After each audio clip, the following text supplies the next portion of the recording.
that you do talk about it, you do understand what it involves, and you do share with each other what rape is all about.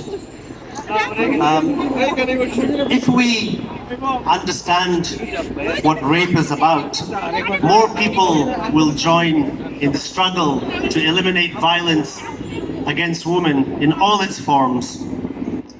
By understanding what rape is, it will help to empower individuals to act at their own level, at the micro level, to understand and fight against this human rights violation.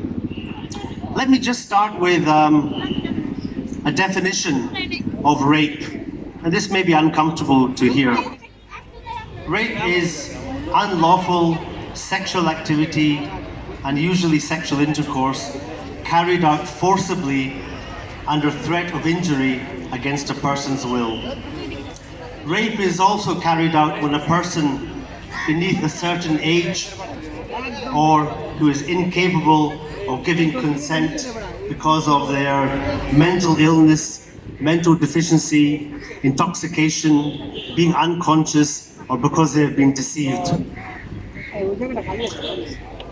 I think it's important to look at the definition of rape, because too often we just use the word without thinking what's behind that. I was thinking today when I did my research that if somebody I knew was raped, my wife, my mother, my sister, my daughter, my son, what would happen? I think a part of me would simply fall down and die forever. However, statistically we know that 1/3 of all women in the world suffer some kind of sexual violence in their lives. And of that 1/3, a small but significant percentage of people are victims of rape, the most egregious form of sexual violence.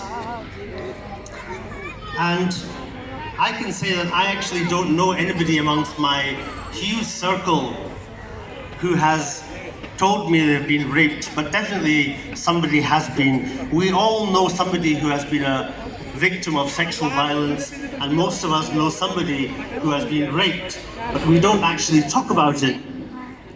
And that's why I'm saying today that please let us talk about rape and understand what's behind that. For many millennia, rape has been hidden, justified, brushed aside, ignored, and even it's been joked about by people at the highest levels of authority have joked about rape. I think this has to stop now, today. 16 days of activism is an opportunity to talk about these issues.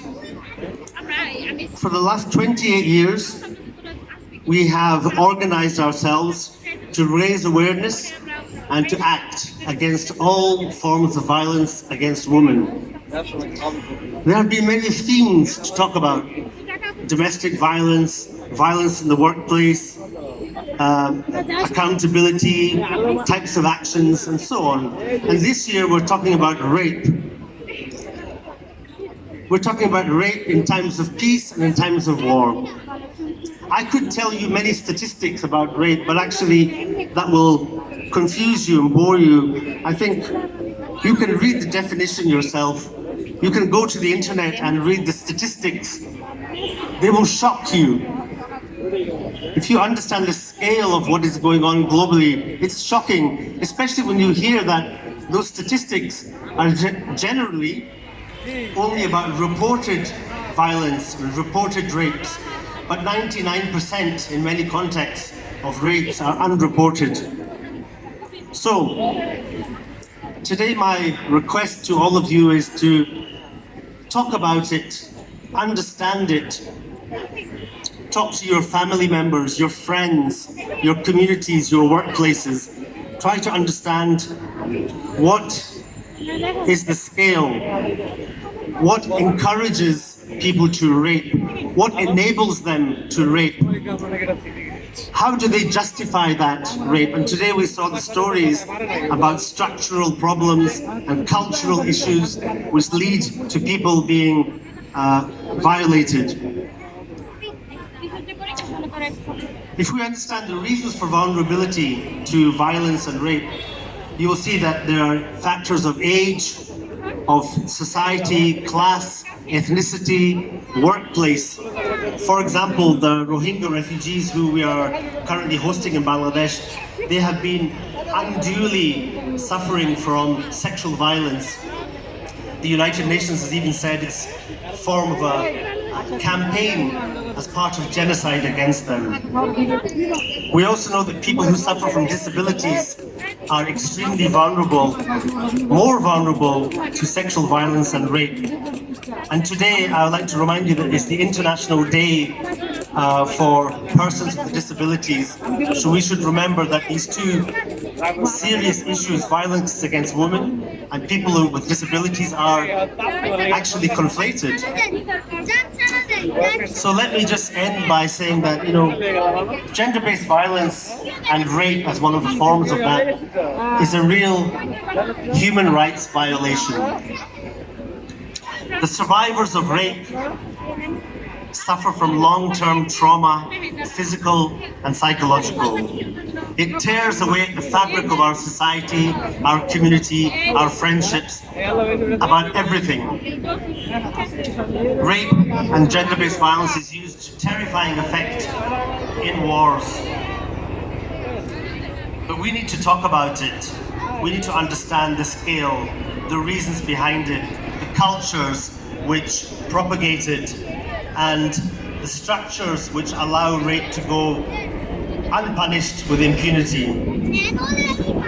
Let's go home, back to our families and workplaces, our friends, and let's talk about this issue, and then let us act. That's my only request to you.